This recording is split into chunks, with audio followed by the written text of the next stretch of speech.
அன்பானவர்களே, அன்பு வணக்கங்கள். ஆண்டவனை அறிந்தால் மட்டுமே அனைத்தும் உங்களுக்கு கிடைக்கும். சகல ஐஸ்வர்யங்கள் என்று சொல்கிறார்கள் பார். 16 பெற்று பெருவாழ்வு வாழ்க சொன்னாங்க இல்லையா? பிளஸ் பண்றாங்க. ஆனா அந்த 16 நமக்கு வரணும்ல, சகல ஐஸ்வர்யங்களும் வரணும்ல. வரும், நிச்சயமாக உங்களை தேடி ஓடி வரும். ஆனா அதுக்கு நீங்க என்ன செய்யணும்? ஆண்டவனை அறிந்து கொள்ள வேண்டும்.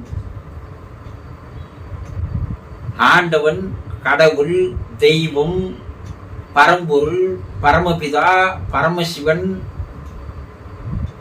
பல பேர் வச்சு கூப்பிடுறீங்கல்ல. அந்த கடவுள் எது என்று தெரியாமலேயே நீங்கள் எந்த கோயில்களுக்கு போய் வணங்கினாலும் அதனால் எந்த பயனும் கிடையாது. இப்ப கோயிலுக்கு போறதெல்லாம் வேஸ்டா? அங்க இருக்கிற கடவுளுடைய தன்மை என்ன, அவனுடைய குணநலன்கள் என்ன, அவன் இருப்பிடம் என்ன, இதெல்லாம் தெரியாத போய் நீங்க வணங்குவதால் என்ன உங்களுக்கு பயன் கிடைக்கும் நினைக்கிறீங்க? அதை முதல்ல சிந்தித்து பாருங்க. நான் பெருமாளை போய் பார்த்துட்டு வந்தேன், நான் சிவனை போய் பார்த்துட்டு வந்தேன், நான் சிவன் கோயிலுக்கு போனேன், நான் ஈஸ்வரன் கோயிலுக்கு போனேன், நான் கைலாஷே போயிட்டு வந்துட்டேன் சொல்றவங்க இருக்கிறாங்க இல்லையா?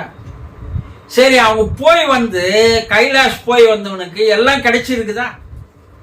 யோசனை செய்து பாருங்க. அது ஒரு சுற்றுலாவா போய் வரானே தவிர அங்க இருக்கின்ற அந்த கடவுளுடைய தன்மையை அவன் உணர்ந்து கொள்ளவில்லை. இறைவன் எங்க இருக்கிறான்? நீக்கமர நிறைந்திருக்கின்ற பரிபூர்ண ஆனந்தமயமானவன். அவர் சந்தோஷத்தினுடைய வெளிப்பாடு, இன்பத்தினுடைய இமயம், அமைதியினுடைய அற்புதம், ஆனந்தத்தினுடைய தாண்டவம்.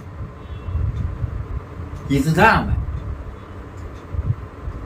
இதை தெரிந்து கொள்ளாமல், புரிந்து கொள்ளாமல், அறிந்து கொள்ளாமல் நான் போன கோயிலுக்கு போனேன், நான் பலமுறை மாலை போட்டுன்னு போனேன், ஆனா என் வாழ்க்கையில் எந்த கஷ்டமுமே தீரலையே, அது போறது வேஸ்ட், அதனால இங்க போலாம். ஒரு அரசியல்வாதி கட்சியை மாறுவது போல நீங்கள் கடவுளை மாற்றிக் கொண்டிருக்கிறீர்களே, இது நியாயமா? எல்லா கடவுள் கோயிலுக்கும் போறீங்க, ஏன் ஒரு கடவுள் கூட உங்களை வந்து காப்பாத்தல, கஷ்டத்துல இருந்து உங்களை வந்து விடுதலை செய்யல? நீங்க கேட்கிற எதுவுமே ஏன் அவன் தரதில்லை? கொஞ்ச நாள் சிந்தித்து பார்த்திருக்கிறீர்களா? கடமைக்காக நீங்கள் கோயிலுக்கு போவதால் எந்த பயனும் இல்லை. கடமை வேறு, கடவுள் வேறு. அவன் எங்க இருக்கிறான் நீங்க வெளியே ஏன் தேடின்னு போறீங்க? முதல்ல உங்களுக்குள்ள தேடுங்க.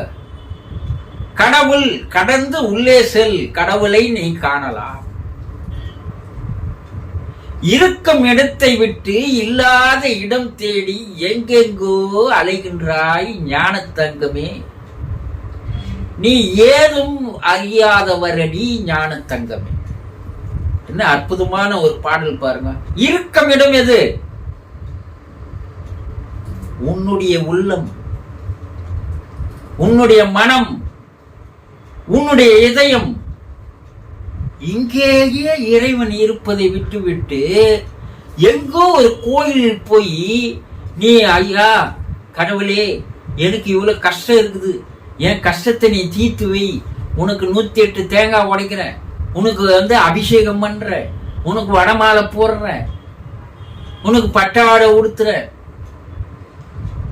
கடவுள் என்ன லஞ்சம் வாங்க நான் இன்றைய அரசியல்வாதி மாதிரி சொல்லு. அவன் அனைத்தையும் துறந்தவன். அவன் எதையும் எதிர்பார்ப்பதே இல்லை. எதிர்பார்த்தா உட்காந்துங்கிறான் எல்லா கோயிலையும் கிடையாது. அவன் உங்களிடம் கேட்கின்ற ஒன்றே ஒன்று, நீங்கள் எதையுமே எனக்கு தராதீர்கள், ஒரே ஒரு பொருளை எனக்கு தாங்க, நான் உங்களுக்கு அனைத்தையும் தருகிறேன் என்று கூறுகிறான். இன்னும் ஒரு பொருள், உங்களுடைய மனதை மட்டும் என்னிடம் தந்து விடுங்கள், நான் உங்களுக்கு தேவையான அனைத்தையும் நான் உங்களுக்கு தருகிறேன் என்று கேட்கிறான். கடவுள் வேற எதுவும் உங்ககிட்ட கேட்கல, உங்களுடைய மனதை மட்டும்தான் கேட்கிறான். மனதை தந்து இருக்கிறீங்களா? கோயிலுக்கு போனாலும் உங்க மனம் கடவுள் மேல இல்லையே. கண் ஒன்று பார்க்க, காது ஒன்று கேட்க, வாய் ஒன்று முணுமுணுக்க, மனம் ஒன்று நினைக்க, எங்க கடவுளோடு நீங்கள் ஒன்று சேருவது?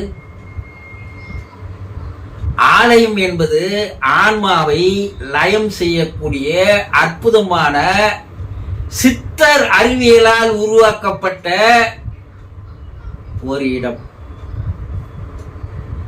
அங்க போனா உங்க ஆன்மா என்ன ஆயிடணும்?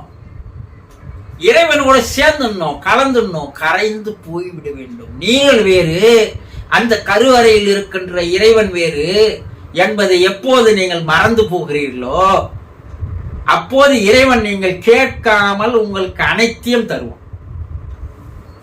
ஒரு குழந்தைக்கு என்ன வேணும்னு தாய்க்கு தெரியாதா? உன்னை படைத்த இறைவனுக்கு உனக்கு என்ன வேணும் என்பது அந்த இறைவனுக்கு தெரியாதா? நீ போய் அவங்கிட்ட வியாபாரம் பண்ற, பிசினஸ் பண்ற. அப்போ இறைவன் என்ன நினைக்கிறான்? அடப்பாவி, நான் என்ன உனக்கு தரகிறான்? அவன் உன்னை ஒதுக்கி விடுகிறான். நம்ம ஏன் இவன் புரிஞ்சிக்கல, நம்ம ஏன் அவன் அறிஞ்சிக்கல? அப்ப இவனோட நமக்கு எதற்கு தொடர்பு? அதனால் அவன் விலகி போகிறான். அதனால் உன்னுடைய வாழ்க்கையில உன்னுடைய கஷ்டங்கள் தீரப்போவதே இல்லை. இந்த பிறவி இல்லை, பல பிறவிகள் நீ எடுக்க வேண்டிய கட்டாயத்திற்கு நீ ஆளாக்கப்படுகிறாய். அப்ப நான் என்ன பண்ணணும்? முதல்ல ஆண்டவன், கடவுள், தெய்வம், இறைவன் என்பது எது? அதனுடைய தன்மை என்ன? அவை எந்த இடங்களில் இருக்கிறது? எல்லா இடங்களிலும் இருக்கிறது. அது உங்களுக்குள்ளேயும் இருக்கிறது. முதல்ல இங்கிருந்து ஆரம்பிங்க. ஊன் உடம்பே ஆலயம், உள்ளமே பெருங்கோயில், வள்ளல் பிரானுக்கு வாய் கோபுர வாசல், தெல்லம் தெளிந்தாருக்கு ஜீவனே சிவலிங்கம் பாடினால. இது தெரியாது. ஒவ்வொரு கோயிலா போறது, ஒவ்வொரு பரிகாரம் பண்றது, அவங்கிட்ட போய் பிசினஸ் பேசுறது. எக்காலத்திலும் இறைவன் உங்களுக்கு எதையும் தரமாட்டான். அப்போ ஆண்டவனை அறிந்து கொள்வதற்கு என்ன வழி? முதல்ல ஆன்மீகம் என்பது அங்கதான் ஆரம்பிக்குது. நீங்க சொல்றதெல்லாம் ஆன்மீகம் அல்ல. ஆண்டவனை அறிந்து கொள்வதற்கு வழி என்ன என்பதுதான் முதல் ஆன்மீகத்தினுடைய படி. அதை தெரிந்து கொண்டால் ஆண்டவன் அனைத்தையும் உங்களுக்கு தருவதற்கு தயாராக காத்திருப்பான், தந்து கொண்டே இருப்பான்.